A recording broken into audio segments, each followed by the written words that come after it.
Chapter 6. Building your podcast and your first episode. You have your necessary software and hardware, and you've created a working audio station in your home or office. You've committed to creating and launching a podcast. This section will explain the steps and items needed to implement this commitment.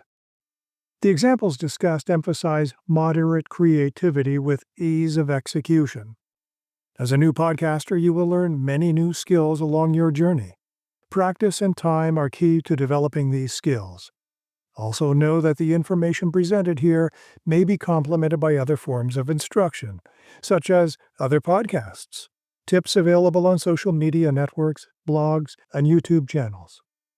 The discussion in this section does not endorse any specific program, app, or software, but for discussion purposes only will reference the use of Audacity and Spotify for Creators as examples of putting your ideas together with some degree of creative control.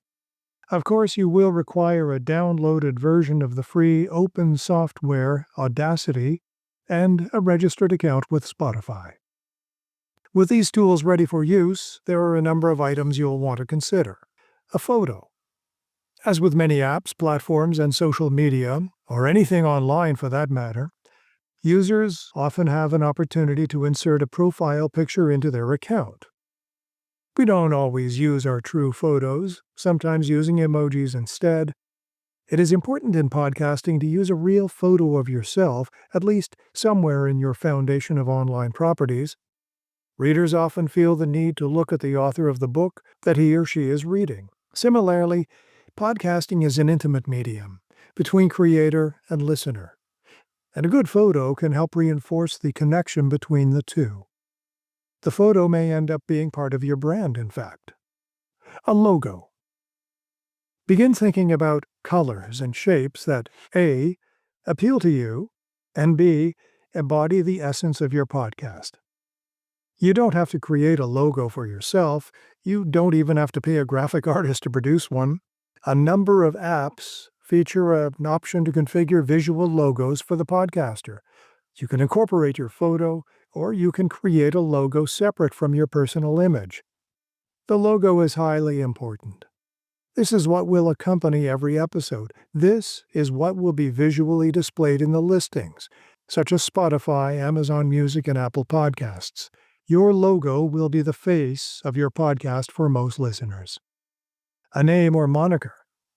While a podcaster can use his or her name as the moniker of the podcast, it is often better to use a name that embodies the essence of your content. An exception to this is when there is a pre-existing value in a celebrity name that is analogous to a brand. Browse podcast listings in any given app or directory. What types of names are podcasters using?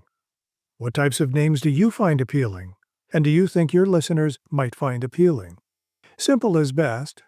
Using at least one word that would commonly appear in your podcast content is ideal for the name of your podcast. Conduct a search to determine if the name is already in use.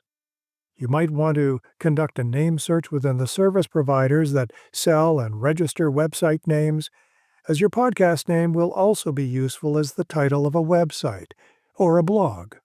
Remember, podcasting is online, and so too are the accompanying properties that include traditional websites as well as social media. A description. The accuracy of the description of any online point of interest will determine the effectiveness of its content, whether you are establishing an online store on Etsy or uploading video content to a YouTube channel. Your podcast is no different. Before you write and publish your podcast description, write down all the words that would describe to A. your podcast as a whole, similar to describing a television series, and B. individual episodes, which usually have much deeper content and detail than a general description. A combination of both is ideal. Tags and classifications. You will be tagging and classifying both your podcast and the individual episodes. Here you want to think of 2 to 5 words that will help file your program in the correct category. Think of this process in a way similar to how books are stocked in a library or bookstore. For example, Would your podcast be located in travel, education, business, or children's entertainment? Within these categories, where does your content focus? Tags also come into play during the publishing process of individual episodes, both in the app or streaming platform as well as on your blog or website. These tagged words, again 2 to 5, help listeners find your content. The more accurate the tags and classifications, the better your chances are of successfully building the foundation of a user and listener base. Create a section with pages on your website, blog, or in social media for your podcasts. Add podcasts to your site if you already have one. You can archive your episodes by season. Each episode could be tagged much the same way as a new post is tagged with keywords. You can also add images, and even a media player that enables a visitor to listen to your podcast without leaving your site. All social media should also reflect the fact that you have a podcast, and you'll want to post information and links in your social media every time you publish a new episode. Promotions and trailers. In addition to publishing episodes on a regular basis, many podcasters also produce short promos or trailers to alert new and potential listeners of upcoming content. The advantage to using trailers is that the episode does not have to be complete, or even started in production for that matter. Provided the podcaster commits to a topic, a publication time, and a few other tantalizing details, the trailer is a quick and easy option to start promoting the content. Trailers and promos work equally well for personal or professional podcasts, even those that are internal to a company. For example, let's say you are a CEO of a company that employs on-site and remote staff, both throughout the country and abroad. You've decided to launch an internal podcast. The use of trailers and promos serve as an excellent reminder of upcoming episodes. These promo tools can also serve as a way of responding to employees' suggestions by letting your listeners or your staff know that their ideas were heard and will be incorporated into an upcoming podcast by the CEO. Of course, sending out any promo material like this underscores the importance of actually producing and publishing the episode being promoted. Everything up to this point has been preparatory work. Now the real fun begins, as the microphone, the center of everything, is about to go live. Intros and outros with theme. Every radio program, nearly every podcast, and certainly every TV show or movie uses some sort of an intro with a musical score. Some intros include an announcement of the program, the main characters, and a tagline. These are short in length, with a running time usually of not more than 90 seconds. Most podcast intros are even shorter. Your podcast will require an intro. Services like Riverside or Spreaker offer fairly simple and straightforward ways to create intros and outros. As well, the first edition of this book offers more detailed descriptions on how to record, edit, and mix, and save intro and outro audio files. For outros, think of the closing credits in a movie or TV show. The outro for a podcast is shorter in length and simpler than the intro. Unless you have a roster of technical assistants, odds are that only the podcaster's name or website need to be mentioned in the outro. The music can be identical to the intro, or it can be different and complementary. Script or outline for the episode. With the foundation and framework for your podcast or program complete, the focus now turns to individual episodes. The next step is to draft an outline, perhaps even a script of what will be discussed and by whom in the episode. A simple way to begin is writing down your information. Try to write as though you are speaking to a colleague or to someone on the phone. The podcaster does not want to come across to the listener as sounding as though she is reading the message. Also remember that this is a podcast. It's not a newsletter, and it's not a website. There are no fixed rules for whether a script is more effective than an outline. The choice is defined mainly by personal preference and style, as well as some trial and error. Recording the episode body. Even a seasoned broadcast or podcast professional will misspeak and make errors during the recording. Don't worry about these. Maintain the flow of your episode, keep the errors, and edit later. This bit of advice is often one of the calming effects for the budding podcaster worried about error and walking into the project with uncertain levels of confidence. Don't let the human reality of making a mistake repel you from podcasting. Editing software like Audacity or Reaper facilitate fairly quick and easy editing. Even free versions of Adobe Audition available online can generate some cleaned-up versions of your audio file. With that in mind, it's now time to sit in front of the mic. Your sitting position should be comfortable, allowing you to speak with a forward projection, not upward or downward. Your outline or script, as well as any other notes you might want to reference, should be placed away from the microphone, but easily within reach. Try to avoid tapping or hitting your computer or any of your audio equipment. Close the door to your audio workstation or indicate a busy status or recording in progress status to family and colleagues. Ensure that your digital audio workstation program window is active, with the sound monitors and audio levels displayed. Finally, exercise the muscles in and around your mouth by opening wide, then forming your mouth as if to whistle. Close your mouth, fill it with a puff of air, and enlarge your cheeks, then exhale. You can also find plenty of videos on YouTube that demonstrate how to improve diction and pronunciation. While you may feel silly, and probably look silly, the reality is that every newscaster, radio broadcaster, and even actors go through such exercises prior to going live.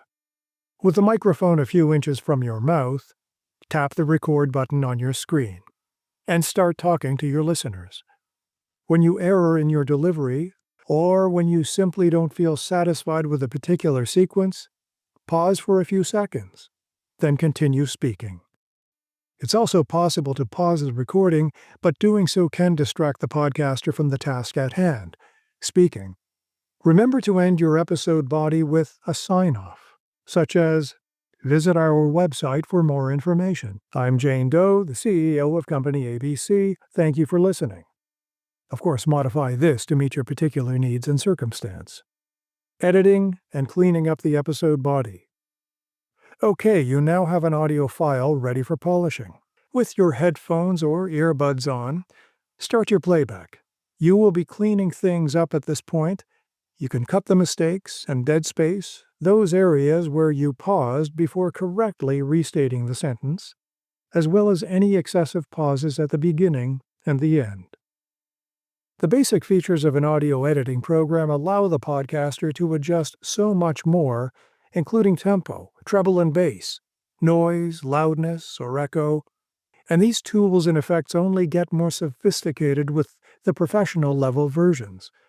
Once you are satisfied that the editing is complete, the file can be saved or exported, adding sounds, music, or other audio. Practice with Audacity, Adobe Audition, Reaper, or whichever program you select to hone your skills needed to move pieces of audio where you want. You'll be able to move entire tracks, split and stitch, start the file with music or a sound effect, then reduce the volume of that track so that it plays in the background of the vocal track. All these tasks and associated features at first will seem highly technical, nuanced, and somewhat overwhelming at first.